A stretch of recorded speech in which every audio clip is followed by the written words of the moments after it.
Welcome back to A Little Bit of Cheese, your bite-sized Wisconsin sports podcast. It is Friday, December 17th. Still a sad day in the state of Wisconsin, as I'm sure everybody listening now has already heard. But Bob Uecker, legendary Brewers broadcaster, actor, comedian, just stand-up human being, sadly passed away yesterday after a 2-year battle with lung cancer. And this is really hard news that we got yesterday morning, and it's hard to put into words the impact that a guy like Bob Uecker has on everybody, no matter how young or how old, who you are, where you're from. Bob Uecker found a way to connect to people that very few that have ever stepped foot on this planet ever have. He's just one of those great human beings, and it's sad to see him go. And for anybody that follows the Milwaukee Brewers, which I'm sure most of you listening today, he had a special place in your heart. And he did here for us at A Little Bit of Cheese as well, as I actually have a message here from Sam, who's not able to be here today. He's out honky-tonkying it up and pouring one out for Bob Uecker. He's out in Nashville. But the message that he wrote today was, quote, "I can't think of a more fitting nickname out there than Mr. Baseball. Bob Uecker is synonymous with everything we love about baseball. He took everything beautiful about a summer day at the ballpark and brought it to life for everyone who had their radio on. For 162 days of the year, I had some good company. And for that, thank you, Bob." And those words, I think, that resonate from a lot of us here in the state of Wisconsin. I remember listening to Bob Uecker from some of my first memories, and as many of you know, I'm a big baseball guy. I always have been, and a lot of that was because of what Bob Uecker brought to the Milwaukee Brewers and just baseball as a whole. Like the movie Major League, the fact that he was a player for 6 years, was friends with legends of the game, Willie Mays, Hank Aaron, Bob Gibson. He knew Joe DiMaggio back from the 40s. Like he knew Joe DiMaggio, and the last home run that he ever called live was a Jackson Chourio grand slam, a 20-year-old Jackson Chourio, and it's almost poetic. What I kind of want to say about Bob Uecker, and I talked about this on ESPN Lacrosse yesterday. Like I said, this is a very hard thing to encapsulate all the feelings and the emotions that are going around with this sad news that we have to deal with. But I remember when I was young and I would get picked up first and I would get dropped off last from my local bus route on my way to school.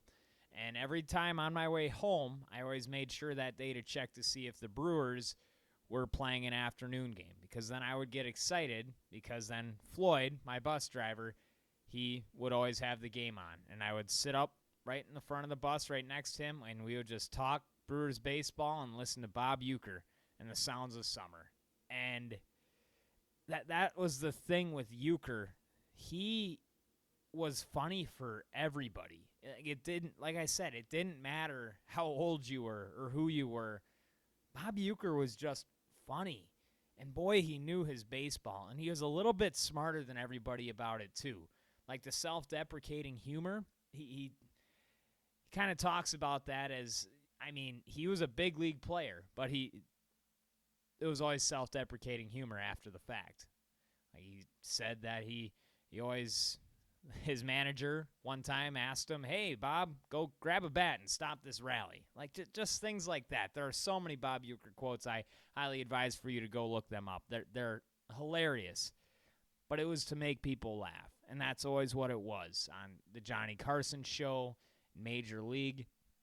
And what I advise all of you to do, if you haven't done so already, go look up Bob Uecker's Hall of Fame acceptance speech from, I think it was about 20 years ago, or a little bit longer than that. But those 20 minutes that Bob Uecker's up on that stage and speaking to baseball legends in the crowd, he had everybody choking up laughing. Like laughing until they were crying. It brings everybody together. It's baseball. It's comedy. It's everything. It's showing who you are as a human being. And Bob treated everybody like gold. You can hear all the stories from former players and current players. he had a personal relationship with so many of the guys, regardless of who they were as a Milwaukee Brewers baseball player. And he always made a sense to never, ever talk bad about any player while on the air, because he knew how hard that game was, and he wanted to show respect for everybody that was a part of the organization and who was playing Major League Baseball, because it said something to be able to go out there and play on a Major League ball field at County Stadium or Miller Park or any other field in Major League Baseball. And that was the respect that he showed for the game, for the people around it. It was a sad day yesterday, but it was, I found it very interesting to find how many people Bob Uecker touched. I'm sure any social media that you guys were on yesterday, there were just countless stories and posts and just admiration about this incredible human being that was the face of Wisconsin sports. It doesn't matter if you're a baseball fan or not. You know who Bob Uecker is. And that's just because of how uber talented he was and just who he was as a person. So from us here at A Little Bit of Cheese, we do want to say thank you, Bob. May you rest in peace. You're one of the legends, and it was stated by a few people yesterday, legend doesn't even encapsulate all that Bob Uecker was, and we wholeheartedly agree here. So some sad news at the top of the show, but we did want to address it. He was just one of those guys. He led me to the sport. He led me to the love for sports broadcasting, how it wasn't just the numbers, although the numbers were cool and the storylines were cool, but that there was some sort of humor in it, and that's what brings the people together. Like so many times in sports, I find myself laughing in like a very competitive event because there is humor in it. And Bob Uecker always found a way, no matter the situation going on out there on the field. And so many people talked about this yesterday as well. It could be a 10-0 ball game, and you would tune in just to hear the stories that Bob would tell. Because, boy, he had so many stories. And he'd make them up, too. And he'd tell you 2 innings later, yeah, none of that stuff, that didn't actually happen, but I thought it was a good story. But he was an entertainer, a broadcaster, just so many words to describe him. But foremost, just a great human being. So rest in peace, Bob Uecker. As we move into the weekend, of course, no more Green Bay Packers football. We do have some Packers news, though, as Brian Gutekunst hosted his end-of-the-year press conference yesterday. A couple of points that he made at the top. I do want to talk a little bit about Jair Alexander, as there's been a bunch of reports on Twitter about the fact that there's a really good chance that Jair is not going to be on the field for Green Bay next year. And I think we kind of expected it going into this, but I don't think we kind of knew what was going on within that Green Bay locker room, as it's kind of coming to light that there was a negative effect that Jair brought into that locker room. And you could kind of tell by the way that Brian Gutekunst was talking about him. He was saying, yeah, we'll try to keep him.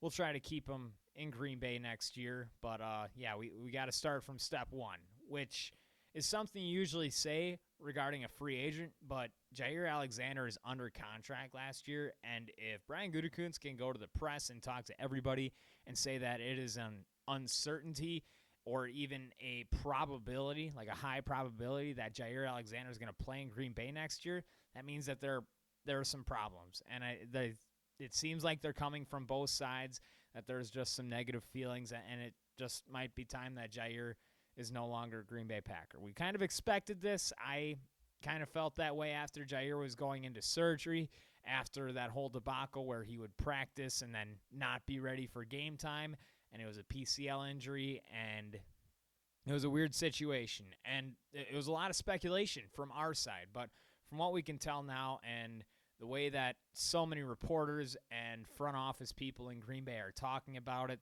that Jair is probably not coming back. So it was good when he was out there on the field, but there were just some things, and we might hear them come to light here in the next couple of years or maybe down the road. But it sounds like things may have gotten a little bit sour between the relationship between Green Bay and Jair Alexander, and they're going to need to go and find some new corners. And I think that's going to be at the forefront for what Brian Gutekunst wants to do when it comes to the draft and free agency this year. and we'll see how he goes about that. He also made a point to talk about the wide receiver room. Of course, he was asked about this and pressed by the press conference, but he said that it would make sense, and those are in quotes, to go and get a wide receiver this year. But he also made a point to say that having a number one wide receiver and one guy that you go to consistently, you can see all the teams in the NFL do that have that number one guy and don't have a lot of depth in that room. You typically don't see them go far into the playoffs. And I think he makes a lot of sense there. He also brought up the 2010 Packers that went and won it. You had 5 different receivers on that team, I believe, that had seasons over 1,000 yards receiving. I think James Jones was your 4th best receiver, so it would be 4. There were 4 receivers on that team. You had Jennings, Nelson, Driver, James Jones. It was a great receiving core, and it was everybody that was involved, and that's kind of what needs to happen within this Packer locker room with the guys that are already there too. And Gutekunst said this as well. Those guys have to take a step up, and that is 100% correct. We needed guys to go and progress this past year for Green Bay to be able to take it deep into the playoffs, and they weren't able to. There wasn't a consistent guy that you could trust, or even it being multiple guys that you could trust. Green Bay needs to have those guys in the locker room progress for next year and take some accountability. And I think that's one thing that is being preached by a lot of guys on this team. You hear Tucker Kraft talk about it, how some guys on the team need to wake up. And who knows, maybe they were talking about certain players or they were hinting to something, but Tucker Kraft and a lot of the guys definitely sending a message that the team overall just needs to be better. And that's evident. They played terrible in Philly. That was just not a great experience for anybody involved.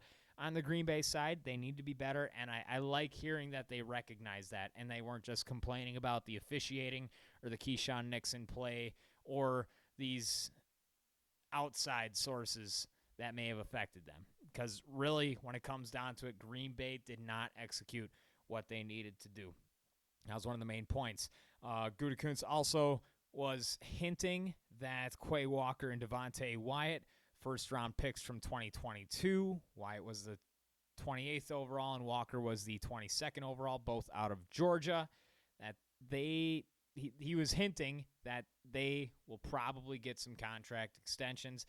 As he said that they both had their best year in the NFL last year. And I do have to agree with that. And I do remember at the beginning of the season, Quay Walker was really, really struggling. And I remember Devontae Wyatt, he was dealing with an injury to the point where he was in a boot, so you can't really look at him all that much and how he did at the beginning of the season. But with Quay Walker, he really struggled. And then later was injured, came back, and played much better. And when Wyatt came back, he was very effective. And Gutekunst said he was the most effective pass rusher on the interior of that defensive line. I think it would be a good idea to bring both of those guys back. I don't think that they have high-end value if they were to go out into free agency, so I think they can get some pretty solid contracts in favor of Green Bay and their cap space to be able to keep those guys for a couple more years. Where I said Quay Walker just shouldn't be on the field at all, my stance that I'm taking on this is Edgerrin Cooper needs to lead that linebacking room. The leadership that it sounds like Quay Walker brings is definitely a positive. And I think overall he does help if he is not the guy that is relied on as the number one middle linebacker to tackle for Green Bay. So as long as Cooper's there, I'm all for having Quay Walker there. I think he does bring a lot of leadership, and he really did show a lot of improvements this year. And I'm still very excited about Devontae Wyatt. Yes, there were points that he struggled this year, but as Gutekunst said, definitely the most effective interior pass rusher on Green Bay's defensive line. I think it'd be a good idea to have both of those guys back and try to extend them. Another point that Goody made was that he wants Brandon McManus back. Yes, we know that he missed the kick against Philly in the divisional round. I don't care about that. He was darn near perfect in the regular season. You can't take kickers for granted, and Green Bay learned that. Where Anders Carlson, we talked about it millions of times here on this podcast, but he missed that big kick against San Francisco. Braden Narveson really struggled at the beginning of this year and maybe cost Green Bay a game or two, and then you bring McManus in, and you have a couple of game winners that McManus went out and kicked. Of course, he kicked what should have been a game winner against Chicago. showed that he does have that clutch gene. Yes, he missed the kick in Philly, but I'm going to forget about that. I think they're just Brandon McManus is a very good NFL kicker, and it's a good idea to have that security on your special teams. You have to bring him back, and I like that Goody brought that point as well, the press conference. So Green Bay, some things are looking up. Gutekunst saying some things that you'll love to hear. It's interesting to see what they want to do when it comes to the draft and free agency, but Goody really has to hit, I think, on cornerback, as I said, really needs to hit on pass rush, and wide receiver. I don't know what they're going to do. They might just stick with the room that they have, but I think it would be beneficial to bring in some more competition. Even if they draft a guy in the middle rounds, I think that would be beneficial to get some young talent in there to provide some more competition for the guys that are already there in that room, because there is a lot of talent. I think Jaden Reed can be an electrifying player in this league. I think Romeo Doubs can be reliable. I think Christian Watson is one of the best athletes at the wide receiver position, just he's not polished yet. And Dontavian Wicks has shown an ability to get open that is kind of hard to find in the NFL. Just showed not great catching ability. And once they figure that out, I think he can be a top-end receiver as well. So every single one of those guys brings something different to the table, but none of them progress the way that we expected. Green Bay needs to find a way to push that progression for all the guys sitting in that room. So it's interesting to see what they'll do there, and I'm excited for it. Like we talked about, Green Bay has a lot of cap space. You give Gutekunst a lot of opportunity to fix the issues. I'm excited for what they can do. And Gutekunst even said that they need to start pushing the envelope. This is a team that needs to start competing for championships. And we've been ready. Like this year, I think a lot of Green Bay fans were ready for that, but as a team, the team just wasn't there on that level. So what can Gutekunst and the guys do to get them to that level is the big question. We'll kind of talk a little bit about the divisional games going on this weekend. I understand that the Packers aren't playing, but it's still the NFL. You got down to the final 8. Got to talk about them. I'll give my predictions. Houston, Kansas City. I'm going to pick Kansas City. They're solidified. I think Houston was able to get their big upset win in the first round against L.A. I don't see that continuing. Kansas City, just too much experience. You have some Hall of Famers there, Hall of Fame coaches. Chiefs, just a little bit too good. Baltimore, that was my Super Bowl pick from before. They'll be taking on Buffalo. I have Baltimore. You can go back and watch the playoff predictions for all my insight on that, but Baltimore, just too much talent in every single position group, and I don't think Buffalo's defense is all that good. I think Henry and Jackson are going to have a big day, and I think they're going to get to that AFC Championship game. Washington at Detroit. I'm going to pick the Lions, one of the most talented teams in the league. I think this could be their storybook run. I know both Sam and I had them going to the Super Bowl. Washington, they got their upset win over Tampa. It was a really, really good game, but I don't see that continuing. I think Detroit, they've had a week to rest and heal up and get ready. David Montgomery might be back for this game. We'll see how effective he is. But Detroit getting a little bit healthier just has to be scary for everybody. You got to go with the Lions. The LA Rams at the Philadelphia Eagles. Green Bay saw this Philly team last week. I think they're going to be too solid for a Rams team that was able to actually stop the Minnesota Vikings. I had that prediction down. The Rams, very electrifying on offense. Where they do it is in the passing game, but I think Philly just plays too solid at cornerback and safety. I'm going to give it to Philly. And you have Saquon Barkley, who rushed for over 200 yards in a game this season against L.A. I think the Eagles are just too deep, and L.A. is going to have to go home. So that would set up your championship games, as I previously expected, Kansas City and Baltimore, and then Detroit and Philadelphia on the NFC side. So those are my predictions for this divisional weekend. Should be an exciting one. I think every single one of these games has an opportunity to be a good one, and that's what you love to see, a little bit of parity in the NFL. We'll touch briefly on the Bucs and the Badgers. The Bucs currently now 4th in the East. They have a 22-17 record. They had wins this week over the Kings, 130-115 the score in that one, and then over the Orlando Magic, 122-93. The team playing much better defense. Dame and Giannis working the pick and roll much more effectively. Get both of those wins. They'll take on the Raptors tonight, who are 10-31 so far this year. Then the struggling 76ers on Sunday. They're 15-24. So Milwaukee, an opportunity to get a little bit of a win streak going here for the Bucks. They're playing well. We'll see if it can continue. The Badgers are ranked 24th in the country. They'll be at USC this weekend. USC so far is 11-6. They're 3-3 in the Big Ten. It's looking like a very competitive Big Ten this year. You have a lot of ranked teams in that top 5, but they're not highly ranked teams. There's no, I don't think, national champion contender here in the Big Ten, but you have a lot of teams that are really close, really similar, and I think USC's going to be an okay team. It should be a game that Wisconsin wins, but I don't think a guarantee. So the games this weekend, of course, the divisional games in the NFL. The Bucks will be playing tonight and Sunday, and the Badgers will be at USC. And that is your weekend in Wisconsin sports. Once again, rest in peace, Bob Uecker, one of the all-time greats at anything that he ever did. Just a legend in every sense of the word.